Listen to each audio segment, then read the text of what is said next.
우리 할렐루야 샬롬, 우리 예수 때부터 우리 함께 축복하고 인사합니다. 할렐루야 샬롬 샬롬 샬롬 샬롬 샬롬 샬롬 샬롬. 하나님 사랑합니다. 여러분 주 안에서 사랑합니다. 예, 인체 신비 잘 보셨죠? 저는 아주 거기에 아주 완전히 빠지고 여러분들이 귀한 은혜를 받으실 거 다 생각을 하고 보여드렸는데 시간이 길음에도 불구하고 어떠셨는지 모르겠네요. 우리 하나님께 감사하는 마음을 잠깐 기도하십니다. 청년의 때에 창조주를 기억하는 저희들 되게 하여 주옵소서. 아름다운 인체를 주시고 아버지께서 저희들 생명으로 세상에 태어나게 해주신 은혜가 감사합니다. 주님, 저희들 영혼육을 감사함으로 잘 보존하며 보관하며 우리의 사명이 무엇인지를 깊이 깨닫는 우리 인생들 되게 하여 주셔서 마지막 때 하나님의 나라를 귀하게 섬기고 하나님 저희들 주님의 사랑을 피워나갈 수 있는 귀한 저희들 생명의 역사가 일어나게 하여 주옵소서. 말씀 안에 주님 함께 하시고 새 예루살렘을 주시겠다고 말씀하시고 말씀을 통하여 거듭나게 하여 주옵소서. 감사드리옵고 예수 그리스도 이름으로 감사하며 기도드렸습니다. 아멘. 왜 담배를 피면 안 되는지, 왜 우리가 모든 혈기관들이 이렇게 만들어졌는지, 우리 뇌는 왜 이런지 여러분들 아마 귀하게 느끼신 부분들이 각자 많으실 거예요. 아까 우리 새벽 예배가 또 이와 혀에 대한 얘기 나죠. 7,000가지 정도의 맛을 감각할 수 있는 혀. 이빨보다 혀가 가장 사람에게 오래 붙어있다. 그래서 우리는 온유한 사람들이 다 돼야 된다. 그런 말씀 있었죠. 여러 해 전에 크게 화제가 됐던 영화 가운데 박하사탕이라는 영화가 있었어요. 한번 다운받아서 같이 보고 싶네요. 보신 분도 많이 계시겠고 보지 못한 그 제목이라고 생각하시는 분들도 많지만 좀 오래됐죠. 얼마 전에 문화부 장관을 했던 이창동 감독이 감독을 하고 지금은 최고의 배우로 인정받은 설경구와 문소리가 이 영화에 데뷔하면서 주목을 받았는데요.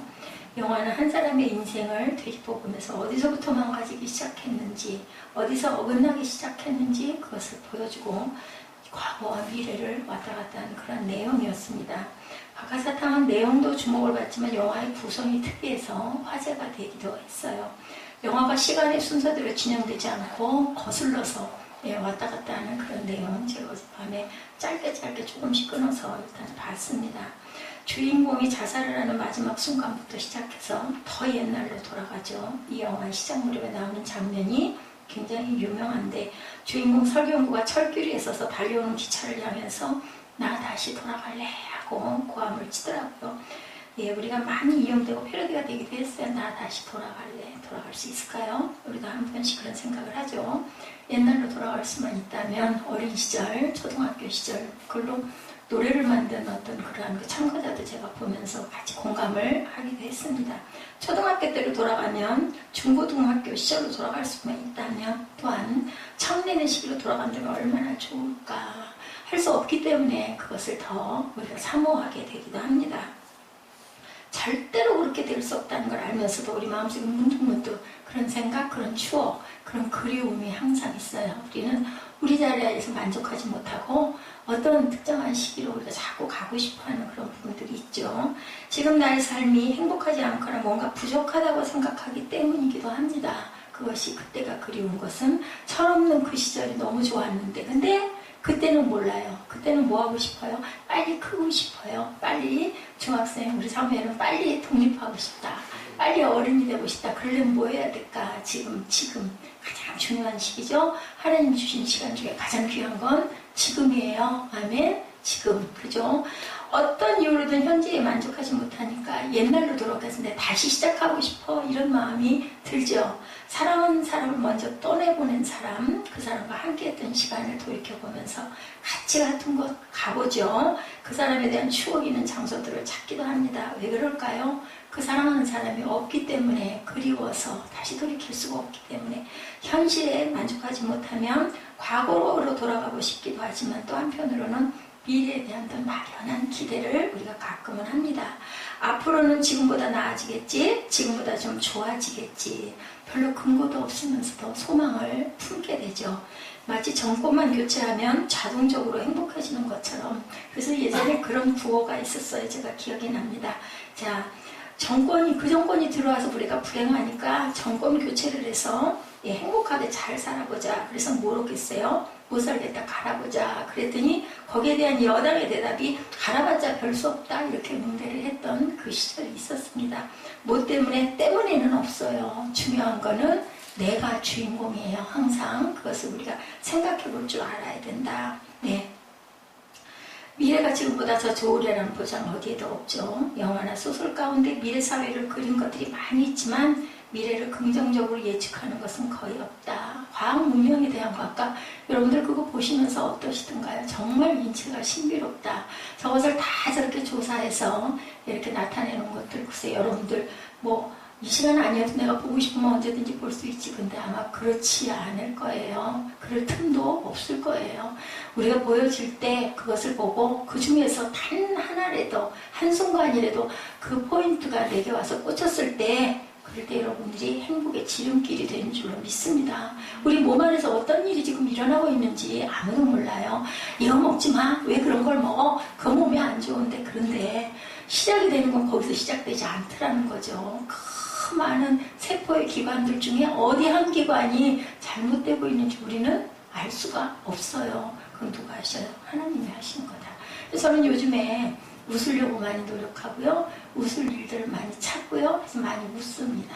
그리고 감격의 눈물도 많이 흘려요. 그게 필요했기 때문에 하나님이 아마 그런 감동을 주신 것 같고, 그렇게 해서 저는 밤을 새우기도 해요. 너무 기쁘고 너무 즐겁고 행복해요. 그러면서 하나님께서는 우리에게 필요한 영양분을 우리가 찾지 못하면 성령이 우리에게 말씀하셔서 찾도록, 잠을 좀 못 자도 그것에 빠져가지고 기뻐하고 눈물을 흘리고 감격하고 감동하고 하나님의 은혜가 너무 감사하고, 저는 그래서 너무너무 감동스러운 시간들을 간간히 보내기도 합니다. 중요한 건 내가 지금 해야 할 것, 내게 필요한 영양분이 뭔가, 꼭 먹는 것만 영양분이 아니죠. 예수님이 말씀하셨죠.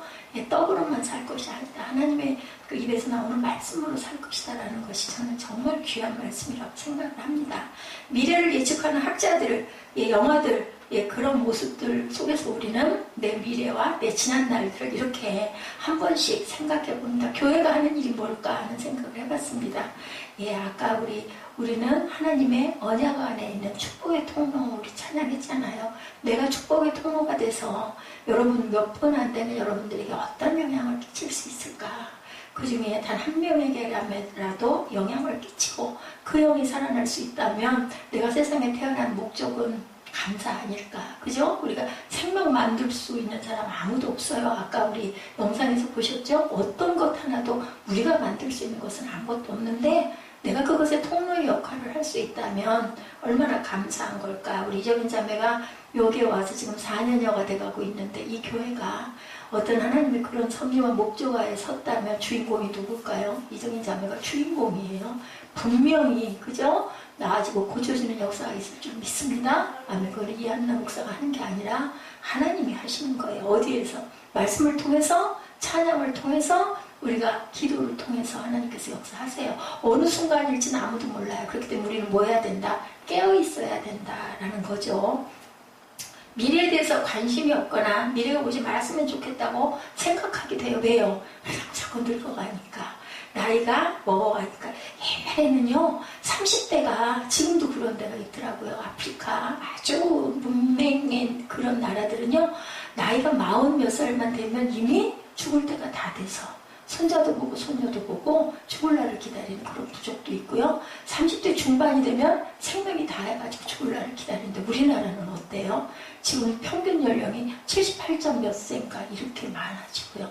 우리나라에는 아이가 출생해서 죽는 사망률이 3명밖에 안 된다고 그래요. 100명당 1000명당 3명. 그 통계 조사를 봤더니. 그런데 일본만 해도, 북한만 해도, 또 아프리카나 이런 데는요 아이들이 죽는 숫자가 100몇십 명씩 돼요. 그러니까 우리나라에 거의 배가 넘는 아이들이 죽는 그 다음에 사망률 엄청나요. 그렇다면 하나님께서 우리에게 얼마나 대단한 시간적인 축복을 주신 거예요. 그 긴 시간을 살면서 과연 우리는 무엇을 하고 살아야 될까? 자, 그죠? 너무너무 좋아서 이제는 기억나지 않고 내일도 기다리지 않는 사람 누가 있을까요? 여러분들 중에 누가 계신가요? 아니죠. 그죠? 너무너무 좋아서 나는 그냥 이 자리가 좋습니다 하는 사람이 과연 어떤 사람이든 어떤 훌륭한 뭘 이룬 사람이든 아마 없을 거예요. 전도자가 얘기하죠. 헛되고 모든 것이 헛되도다. 그 사람처럼 그 영화를 감당했던 사람이 없을 것 같아요. 솔로몬처럼. 그런데 결론은 그 결론이었어요. 아까 말씀 우리가 같이 봤죠. 청년의 때를 기억하라. 전도서 말씀이에요. 우리가 이때 특히나 청년들 여러분들은요 너무 복받은 그런 삶이에요. 왜? 하나님을 알기 때문에 성공하신 거예요. 그래서 청년의 때 하나님을 기억하는 역사가 있기를 저는 여러분들에게 소망합니다. 그래서 영상을 굉장히 중요하게 생각하고요. 특별히 제가 준비를 다 한 마지막 시간이다 보면 새벽녘이에요. 영상을 여러분들을 위해서 찾습니다. 그리고 첫째는 내게 동의가 되고 감동이 되고 그리고 마음속으로 기도해요. 어떤 한 명에게라도 우리 꿈동이 누구에게라도 저걸 보면서 뭔가 변화가 일어났으면 좋겠다. 어떤 자극과 감동과 와 그렇구나 깨달음이 있었으면 좋겠다. 그 누구일지는 하나님만 아실 거예요. 근데 그 순간을 그냥 놔버리면 아이 뭐 저 정도 저런 거보다 다 아는데 전에 다 봤는데 아니요. 우리 말씀을 아까 우리 예지가 그 얘기했죠. 뭐 몇 년도에 이거 하신 말씀이에요. 그죠? 그 그릇의 얘기. 근데 그때는 아무 감동이 없었는데 지금은 감동이 되기도 해요. 성경은 영원한 하나님의 진리의 말씀이라는 것이 그런 것 같아요. 자, 내일을 기다린다고 해서 내일은 오늘보다 행복하리라는 보장 없어요. 내가 내일 살아있으리라는 보장 없어요. 중요한 건 언제의 주인공이다? 오늘의 주인공이다. 이 시간을 하나님이 주셨다는 걸 알고 여러분들 시간을 정말 귀하게 사용하시기 바랍니다. 언제처럼? 마지막 날처럼. 그리고 내가 영원히 살 것처럼 최고의 최선의 시간을 누리고 기뻐하시기를 주님의 이름으로 축복합니다. 돈이 우리 미래를 어느 정도 보정해 줄 거라고 모두들 많이 그래요. 그래서 뭐예요? 저축하잖아요. 근데 과연 돈이 잠깐은 그렇겠죠? 우리가 병이 들었거나 어떤 재난을 당했거나 할 때는 없는 사람보다 있는 경우가 좀 유리하고 나을 수는 있지만 과연 그럴까? 그죠? 여러분들 무슨 얘기를 하고 있는지 아마 아실 거예요. 하나님의 역사가 있으면 그 돈 아무리 많아도 소용이 없고 하나님의 역사하시면 아무것도 갖지 않았어도 평생을 기쁨으로 살아갈 수도 있다는 거죠. 내일을 기다린다고 해서 내일은 오늘보다 절대로 행복할 수 있다는 보장은 없다. 누가 계셔야 될까요? 창조주신 하나님이 우리를 만나기를 원하세요. 아까도 우리 새벽인가요? 또 아까 그 시간에도 하나님이 우리를 만나는 것보다 우리가 하나님을 부를 때 그 찬양이 귀하다고 아까 제가 흐뭇한 마음으로 간증하는 소리를 제가 모르는 척하고 여기서 들었어요. 정말 감사하다.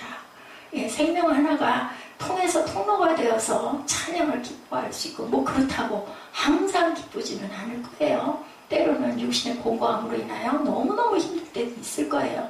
그렇지만 결론적으로는 내가 이래서 내가 살고 내가 이래서 이렇게 기뻐라는 그런 감동이 있었다면 이 교회는 생명이에요. 저는 그렇게 생각합니다. 생명은 자라야 돼요. 3회. 생명이 안 자라는 건 뭘까? 죽은 거죠. 그죠? 절대로 생명이 있는 건 자랍니다. 우리가 읽은 오늘 말씀, 이사야서의 말씀에 선포된 이스라엘의 상황이 어땠나? 돈이 불확실한 미래를 보장해 줄 거라고 믿지만 그런 일들은 현재가 만족스럽지 않기 때문에 일어나는 일들인데 오늘 본문입니다. 그동안 이스라엘은 하나님의 심판을 받고 멸망당해서 바빌론의 포로로 끌려간 거 여러분들 잘 아시죠? 이사야가 지금 이제 다음 장이면 마지막이에요. 65장까지 왔어요. 중간에 건너뛰기도 했지만 중요한 것들 여러분들 맥을 쭉 짚어왔어요. 왜요? 너무 무상신배가 많다 보니까 하나님이 바벨론에게 붙여서 이스라엘을 포로가 되게 만드셨어요.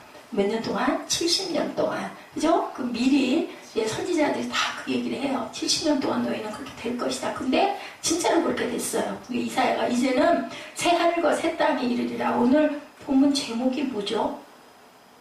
하나님이 창조한 새 창조의 새 창조예요. 그죠? 새 창조로 아마 나와 있을 겁니다. 이제 새롭게 창조할 거야 라고 이사야를 통해서 선포해요. 이스라엘은 하나님의 심판을 받고 멸망당해서 바벨론의 포로로 끌려갔는데 70년 동안 기도를 했는데도 아무런 응답이 없어서 다들 포기했어요. 그리고 1세대들은 거의 다 죽었어요. 2세대들도 이제 웬만큼 어른이 된 나이가 됐겠죠. 70년이 됐으니까요. 그런데 이제 바벨론이 페르시아라는 새로운 강자에게 뭐예요? 패망당해요. 영원할 것 같은 그러한 바벨론이 포로로 와 있던 이스라엘 백성들을 어디로? 파시아죠.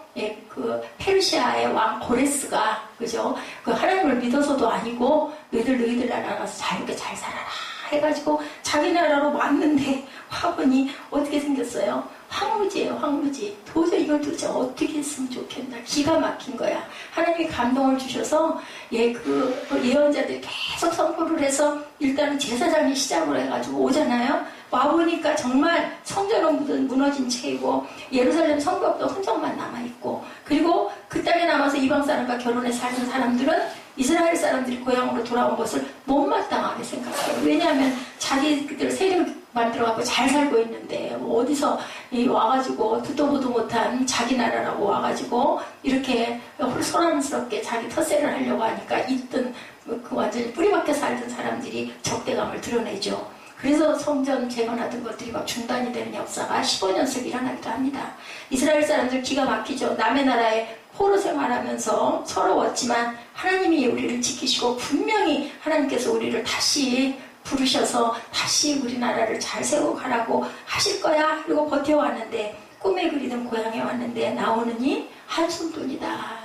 출애굽하라고 그래갖고 했는데 얼마나 고생해요. 그리고 가나안 바라보고 가나안 땅 들어가서 또 얼마나 고생하냐고요. 하나님이 마음 주시고 말씀 주셨으면 확 딱 이렇게 해서 그냥 다 제거시키고 편안하게 살게 해주시면 좋은데 아니라는 거예요. 우리 인생이 그러다는 얘기를 하죠. 비록 포로로 있었지만 당대 최강국인 바벨론에 살면서 화려하고 풍요롭기도 했어요. 한편으로 자리를 잡아가지고 그랬는데 고향에 돌아가야 되는 게 맞아서 와보니 기가 막힌 거죠. 괜히 왔네. 그죠? 이스라엘 광야 뭐 했어요? 애굽에서 출애굽해보니 어머 나 광야에서 죽을래나 봐. 막 한탄하고 원망하죠. 모세를 똑같아요. 솔로몬의 영화도 기대하지 않았어요. 이 정도일 줄 나는 몰랐다. 나 그런 거 바라지도 않았는데 이럴 바에는 차라리 오지 말걸. 그냥 페르시아에 그냥 살걸. 바벨론에 그냥 있을걸. 아이고 그냥 애굽에 살걸. 다들 우리 후회하는 인생들이에요. 우리 삶이. 저와 여러분에게 말씀하죠. 과거로 돌아갈 수는 없고 미래는 막막하고 어떻게 할 거예요? 가지도 오지도 못해. 앞에 뭐가 놓여있어요?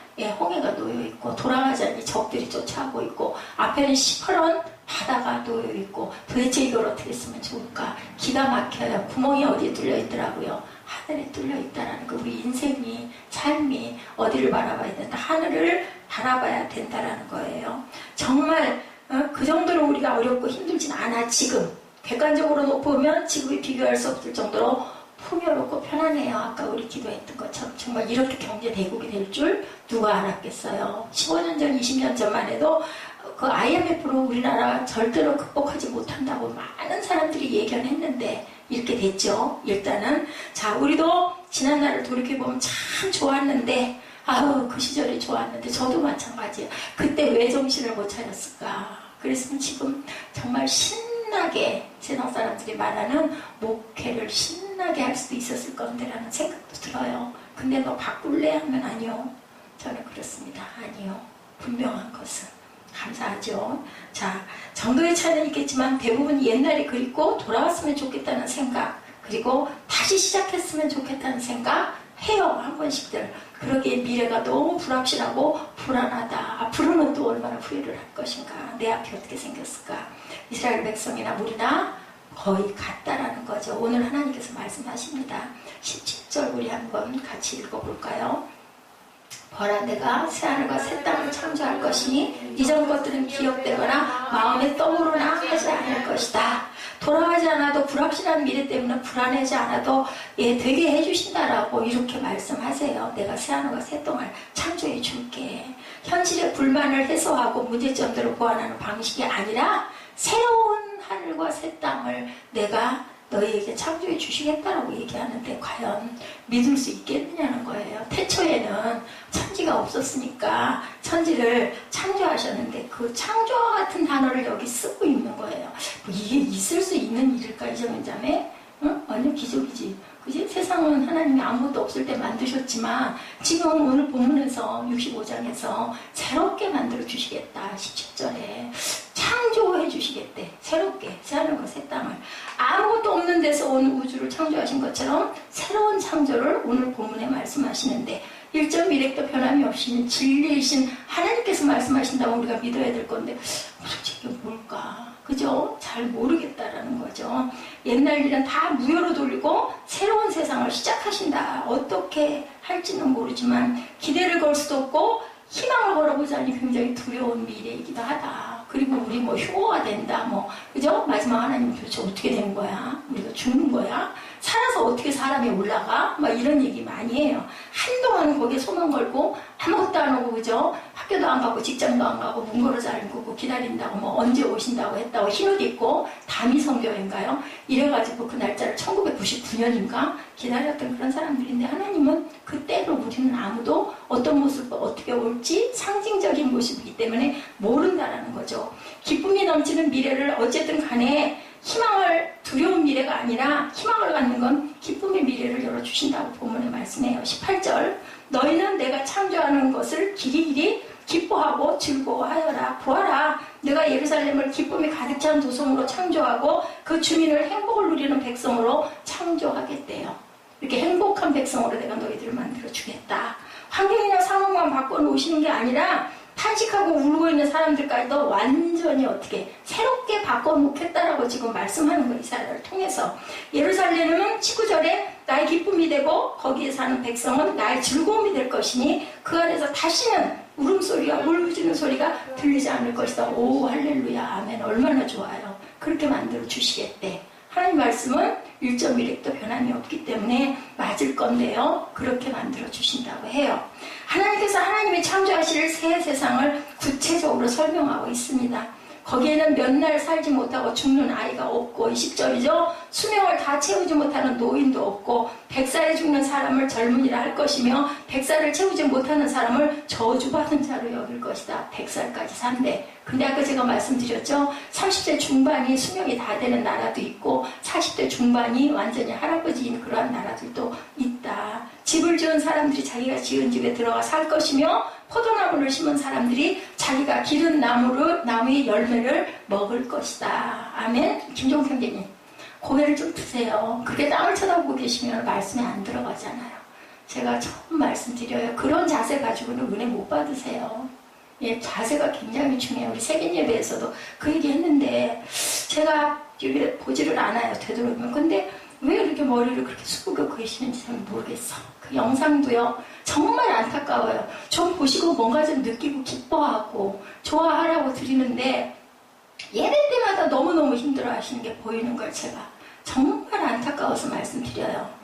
정말 여러 번 에스더한테도 권면도 했고 억지로 예배 참석하지 않도록 그냥 자유하게 편안하게 여기서 힘들게 1년 반이나 그렇게 마음에 그 짐을 갖고 쉬지도 못하고 그렇게 있었으니 은혜를 받는 건 하나님이 주시는 거니까 억지로 그렇게 하지 말고 편하게 자유하게 하시라고 여러 번 얘기했어요. 근데 정말 안타까운 거는 정말 마음이 안타까워요. 왜 예배 때 태도가 그러실까? 그래서 제가 설교를 너무 못하나 은혜가 안 돼서 그러나 시간이 너무 길어서 그러나 그런 것 같지는 않은데 저는 지금 온몸이 후들후들 떨려요. 아침 잠 거의 1시간 정도 눈 붙이다가 나왔고 그건 제 사정이지만 아침부터 우리 꿈동이 몇 명이라도 우리 에스터 집사 한 명이라도 우리 이정은 자매 한 명이라도 우리 정상매 하나라도 뭔가 기뻐하면서 뭔가 너무 좋아 이런 마음 들게 하고 싶은 게 소망이고 우리 예지도 마찬가지고 또 우리 11시 예배도 또 이정인 자매한테 얘기하고 예배를 저는 글쎄요 하나님이 영이 함께 하신다고 저는 생각을 해요. 제가 이런 몸으로 이렇게 서서 이렇게 건강한 사람도 어려울 건데 아마 그 모습을 보고 나서라도 아우 내가 좀 열심히 말씀도 읽고 눈도 좀 맞추고 해야 되는데 왜 계속 보면은 그런 부분들이 그렇게 한 번도 없는 것 같아서 제가 오죽이나 하면 예, 좋은 교회, 자유롭게 한번 교회를 다른 데를 찾아가 보시라고 그래라 소리까지 했어요. 여기 사람이 이렇게 없는데도 불구하고. 왜냐면요, 오해하시면 안 돼요. 정말 마음이 안타깝고 긍휼한 마음이 들기 때문에 은혜만 받을 수 있다면 어디 가서든 상관없이 자유에서 은혜만 받을 수 있다면 였으면 좋겠다라는 거죠. 제가 정말 부탁드려요. 그거 찬양하는 거 너무 힘들어하시고 찬양 듣는 거 너무 힘들어하시고 그 방법으로 뭘 쓰시고 그러는 것도 제가 또 노력하시는구나 감사한데 예배 시간에 말씀 전하는 시간 30분 뭐 35분 그죠? 뭐 길 때는 40분일 때도 있지만 그때만이라도 좀 밝은 얼굴로 서로 눈도 좀 맞추고 저도 좀 쳐다보시고 목사를 피해가지고는 은혜 못 받아요. 목사 귀찮고 싫고 말도 섞기 싫고 쳐다보기도 싫고 형식적으로 인사하고 그래가지고 무슨 은혜를 받겠어요. 다른 건 다 소용없어. 다 상관없어. 내가 살아야 돼. 내가. 중요한 거.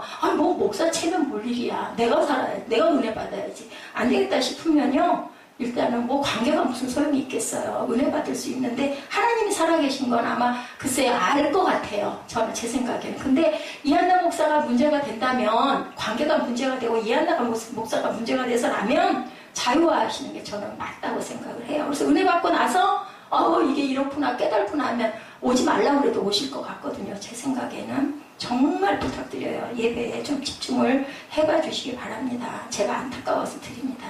자, 이렇게 얘기하죠. 20절, 21절입니다. 집을 지은 사람들이 자기가 지은 집에 들어가 살 것이며 포도나무를 심은 사람들이 자기가 기른 나무의 열매를 먹을 것이고 22절입니다. 자기가 지은 집에 다른 사람이 들어가 살지 않을 것이며 자기가 심은 것을 다른 사람이 먹지 않을 것이다. 나의 백성은 나무처럼 오래 살고 그들이 수고하여 번 것을 오래오래 누릴 것이라는 거예요. 지은 집에도 본인들이 들어가 살 거고 거둔 열매도 다른 사람이 먹지 않고 너희가 먹을 것이다. 이런 나라에 살 수만 있으면 얼마나 좋을까. 그럼 그 나라에 살려면 우리는 어떻게 하는 것일까. 하나님 무조건 주시지는 않거든요. 우리 자녀와 그 부모의 관계 생각해보면 아시죠? 자녀가 부모를 따라야 부모가 그죠? 모두 주고 싶고 이쁘기도 하고 귀엽기도 하지. 그러지 않으면서 형통케 해주옵소서 아무리 헌금봉투를 1000번 쓰면 무슨 소용없어요. 전혀 없어요. 내가 왜 이 자리에 뭐하러 앉아있고 서있나를 여러분들 생각해 보시기 바랍니다. 나의 백성은 나무처럼 오래 살 거래요. 그들이 수고하여 본 것을 오래오래 누릴 거예요. 이런 나라에 살 수만 있다면 얼마나 좋을까. 그런데 과연 그런 나라를 하나님께서 창조하시고 시작하신다라고 지금 선포하고 계시는 거예요. 대단히 낯설기도 하지만 또한 익숙하게 하나님은 늘 축복의 말씀과 저주의 말씀도 하시죠. 반대로 너희가 그렇게 하지 아니하면 내가 어떻게 할 거다. 11조를 나에게 드려봐라. 네 창고에 곡식이 넘치도록 내가 부어줄 건데 만약 그렇게 안 하면 내가 너에게 저주할 거라고도 얘기를 하시거든요. 그런데 항상 우리는 축복받는 것만 생각해요. 자, 몇 날 살지 못하고 죽는 아이들이 엄청 많다고 아까도 말씀드렸어요. 영아 사망률이죠. 우리나라는 1000명당 제가 아까 100명인지 1000명인지 기억이 안 났는데요. 1000명당 3명이 죽는다고 합니다. 그런데 최저 수준이래요. 세계에서. 북한은 1000명당 42명, 아프리카는 1000명당 146명, 시에라리온이라는 나라는 160명이 몇 날 살지 못하고 죽는데요. 이스라엘에서도 이 일이 큰 아픔이었지만 지금도 세계 곳곳에서 그런 일들이 일어나고 있는 거예요. 근데 우리는 이만큼 나이를 먹고 이렇게 컸어요. 하나님께서 낳아주셔서 보호해 주시고 정말 감사해야 될 일 아닐까. 모든 게 다 감사해요. 그런 걸로 생각하면. 그죠? 어떤 아기는 그렇게 아까 인체의 신비 봤죠? 그렇게 해서 태어났는데 며칠도 못 살고 죽고 수명도 그렇게 짧고 그렇다라는 거예요. 자, 수명을 다 채우지 못하는 노인이 없다라는 것도 그렇다는 거죠. 몇 년 전에 청년들하고 어디 선교를 갔다 왔던 거기에서 얘기하는데요. 예, 캄보디아. 40대가 되면 대부분 할아버지가 된다. 아까 제가 말씀드렸죠. 손자를 낳아서 할아버지를 뿐만 아니라 40대가 되면 대부분 수명이 다해서 돌아간대요. 캄보디아라는 나라 가보지는 않았지만 이름이 아마 익숙할 거예요. 그 나라는 그렇다라는 거죠. 북한은요, 평균 수명이 우리나라 78.5세, 북한은 64.3세, 그래도 오래 사네요. 북한도. 그죠? 세계에서 평균 수명이 가장 짧은 나라는 아프리카, 스와질랜드인데 34.1세라고 평균이에요, 평균. 예, 30살이 되면 이제는 다 살 만큼 살았다. 하나님 하나님이 창조하신다는 새하늘과 새 땅은 현실과 반대되는 모습을 얘기하고 있어요. 그들은 헛되이 수고하지 않으며 그들이 낳은 자식은 재난을 당하지 않을 것이다. 그들은 주님께 복받은 자손이고 그들의 자손도 그들과 같이 복을 받을 것이다. 그들이 부르기 전에 내가 응답하며 그들이 말을 마치기 전에 내가 들어주겠다. 어우, 정말 귀한 말씀이야. 부르기도 전에 내가 전부 다 응답해 줄 거다. 그들이 말을 마치기 전에 내가 들어주겠다. 새하늘과 새 땅에서는 말을 다 하지 않아도 응답하신대요. 거기는 마지막 구절, 기막힌 구절이죠. 마지막 구절에 뭐라 25절에 이리와 어린 양이 함께 풀을 먹고 사자가 소처럼 연물을 먹고 뱀이 흙을 먹이로 삼고 나의 거룩한 산에서는 서로 해치거나 상하게 하는 일이 전혀 없을 것이다.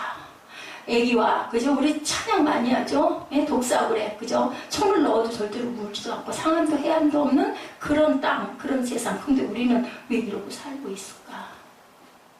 물음표예요. 하나님 분명히 이렇게 말씀하셨는데 실제로 이스라엘이 그렇게 되지 않았잖아요. 예루살렘이 나중에 회복되긴 했지만 또한 로마의 식민지가 되고 얼마 못 가서 다시 폐허가 돼버리고 말았어요. 자, 그렇다면 이 말씀은 뭘까? 빈말을 하셨을 리는 없는데 도대체 이건 우리가 어떻게 해석하면 좋을까? 이스라엘 백성들에게 평생 오지 않을 장밋빛 미래를 기다리면서 살라고 계속 이렇게 소망의 귀한 말씀만 주실까? 자, 우리나라가 지금 이 말씀에 나오는 구체적인 내용과 비슷해지지는 않았을까? 영아 사망률도 세계에서 가장 낮고 평균 수명도 세계 최저 수준이고 그런데 지금 우리는 과연 행복할까, 여러분들? 옛날에 없는 시절이 더 좋았다는 얘기들 많이 해요. 더 인간적이고 그때는 사람도 정도 많았는데 요즘은 너무 개인주의고 가족 간에도 대화가 없어지고 그죠? 사실이잖아. 분명히 이긴 휴대폰이 어떤 사람은 2개씩도 있는데 집집마다 하는 게 휴대폰이 전화가 막 몇 대씩 있는 거래요. 옛날에는 한 건너 전화가 있는 것도 얼마 전 아니에요.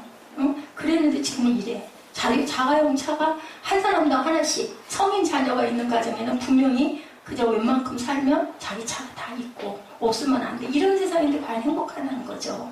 자, 우리 사회는 아무 문제가 없을까? 아니죠. 옛날을 돌아보며 아쉬워할 필요도 없고 그리고 처음부터 다시 시작했으면 좋겠다는 생각도 할 필요가 없을 만큼 다들 행복한가?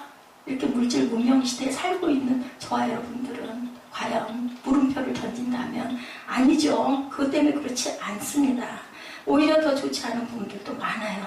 자, 우리가 이미 알듯이 이 말씀은 하나님의 나라에 대한 선포예요. 오늘 본문 말씀이 이스라엘이라는 특정한 민족에 대한 예언이 아니고요. 하나님의 나라를 말하고 있습니다. 우리 현실 세계를 말하는 것이 아니고 여전히 미래에 속해 있는 하나님의 나라가 그렇다라는 거죠. 우리가 살아있는 동안은 꿈만 꿀 뿐이지 경험할 수 없는 나라인데 어떻게 해야 될까? 이스라엘 백성들이나 몇 날 살지 못하고 죽어가는 아이들을 보며 우리 부모들은 또 얼마나 마음 아파하며 그죠? 30대에 죽어가는 그런 사람들에게는 무슨 의미가 있을까? 나이가 30대만 되면 이제는 생명이 다해서 죽는 그 나라에 태어난 사람들에게 이 말씀이 오늘 이 말씀이 이렇게 새하늘과 새 창조가 있을 것이다라는 이 말씀이 무슨 의미가 있을까? 그 나라는 정말 멀리 있는데 우리와는 다르게 멀리 있는데 칼 마르크스가 지금 고통받고 있는 사람에게 고통을 잊어버리게 만드는 아편일 뿐이다 라고 얘기했다. 그럼 그건 환상일까요? 자, 복음성가 그 인도자로 활동하고 있는 어떤 분의 얘기입니다. 그분은 원래 대중가요 가수였는데요. 가수 시절에 발표했던 노래 중에 해가 없어도 살 수 있지만 달이 없어도 살 수 있지만 당신 없이는 견딜 수가 없어 라는 가사가 있어요. 여러분들 해 없이 살 수 있어요? 달 없이 살 수 있어요?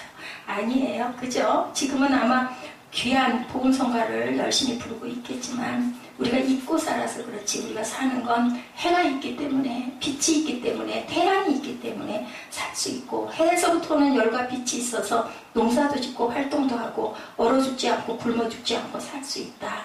겨울이 이렇게 추운 건 해에서 오는 열이 시원찮고 우리나라가 멀리 떨어지는 각도에 놓이기 때문에 겨울이 오는 거죠.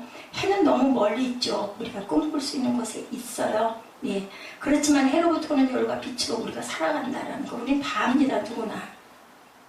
하나님 나라는 곳 우리가 그곳에 가게 될 그런 곳인데 우리가 정말 하나님의 은혜를 받으면 그 나라가 여러분 안에 내 안에 임해야 된다라고 하나님께서 말씀하시죠.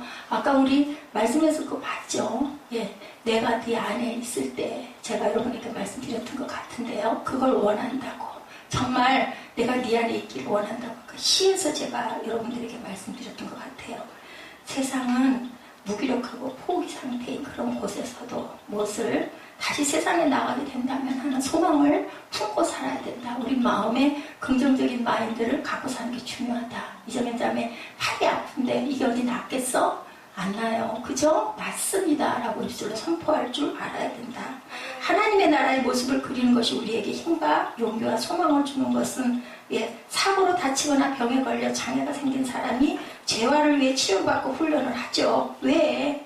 그것을 바라보고 난 나을 거야 하는 사람은 회복 속도가 빠른데 뭐 낫겠어? 그런 사람은 그거 하고 싶을까요? 안 하고 싶을까요? 안 하고 싶어요. 용기도 안 나고 그냥 안 해요. 치료. 그게 그 생각 자체가 나를 죽인다. 아멘? 암이 죽이는 게 아니라 나는 못 살 거야. 난 병 걸렸어. 이 생각이 죽인다. 여러 번 얘기하죠. 장애를 극복하겠다는 의지가 강한 사람일수록 회복이 빨라진다. 내가 은혜 받고 말 거야.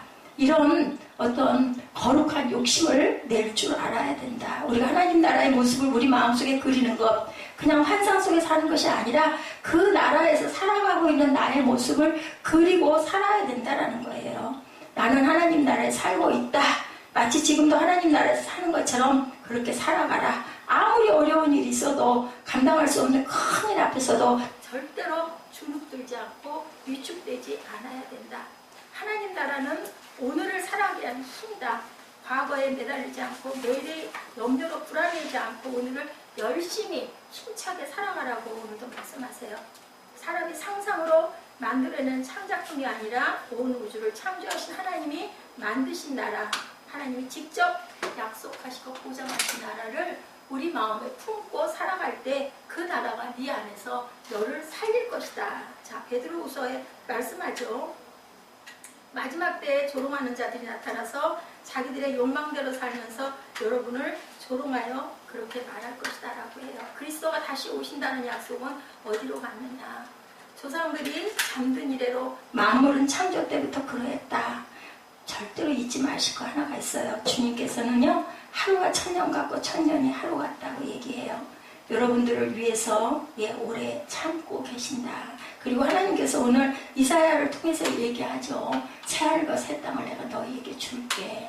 너희들이 지은 집이 절대로 남이 살지 않을 것이고 너희들이 땀 흘려서 고생해서 거둔 곡식이 절대로 남들이 먹는 그렇게 흐트러진 것들을 만들지를 않을 것이다. 하나님 나라를 소망하고 기다린다는 것은 아무것도 하지 않은 채 나는 노력하지 않으면서 그냥 요행이 되라고 기도문만 쓰고 앉는 게 아니라 그 나라를 위해서 내가 뛰어들고 열정을 가지고 내가 변화될 거야. 내가 고쳐질 거야. 나도 은혜 받을 거야. 나도 충만해질 거야. 그 나라를 바라볼 때 하나님께서 은총으로 주신다는 것을 기억해야 된다.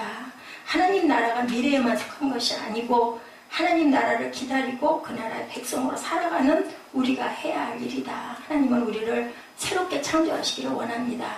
우리를 당신의 즐거움으로 삼으시고 우리에게 복을 주시겠다고 말씀해요. 우리를 향해 다가오고 계셔요. 매일매일 내가 네 안에 있을게. 너 내한테 가까이 오되 얼굴 좀 나한테 보여줄래? 네 목소리 좀 내가 듣게 해줄래? 이렇게 부르고 계신다라는 것. 고난 중에라도 슬픔과 아픔이 있더라도 언제나 하나님 나라를 바라보며 용기를 내고 소망 가운데 씩씩하게 살아가시는 저와 여러분 되시기를 주님의 이름으로 축복합니다. 오늘요 베드로후서 3장 3절에서 13절 말씀이 접목되어 있는데 우리가 함께 읽지 못했어요. 우리 함께 읽고 하나님이 이러한 뜻을 갖고 계시는구나를 느끼시면서 우리 찬양하시고 결단하시고 그리고 축도로 예배를 마치도록 합니다.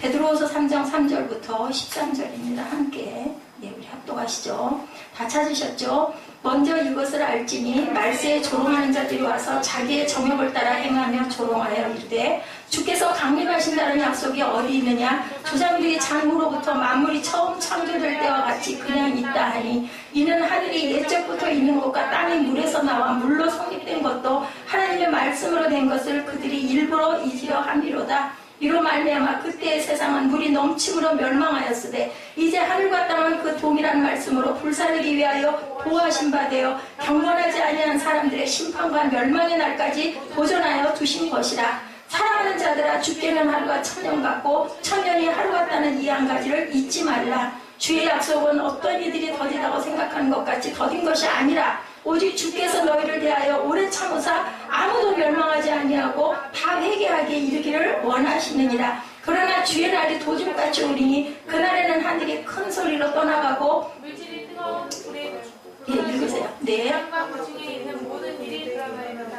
이 모든 것이 이렇게 풀어지르니 너희가 어떠한 사람이 되어야 마땅하냐.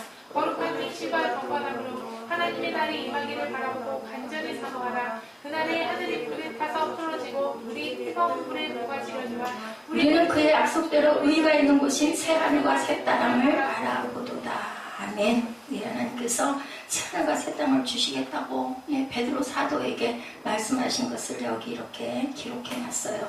그날이 도적같이 임한다. 그 시간과 그때는 예수님도 모르신다고 했거든요. 자, 우리 찬양으로 고백하시고 결단하는 시간 갖도록